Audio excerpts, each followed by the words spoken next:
Gombo Art Center as a filmmaker. To be honest, I'm the only filmmaker in the art center.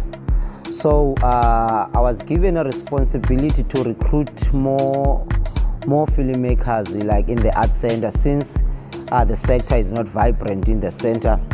So what I've decided to do is to develop a concept as a Gombo Art Center film screening and master classes.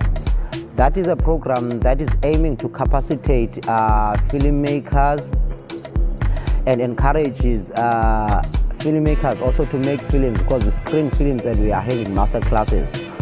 What we have done, we have also collaborated with the Mdantsane Art Center.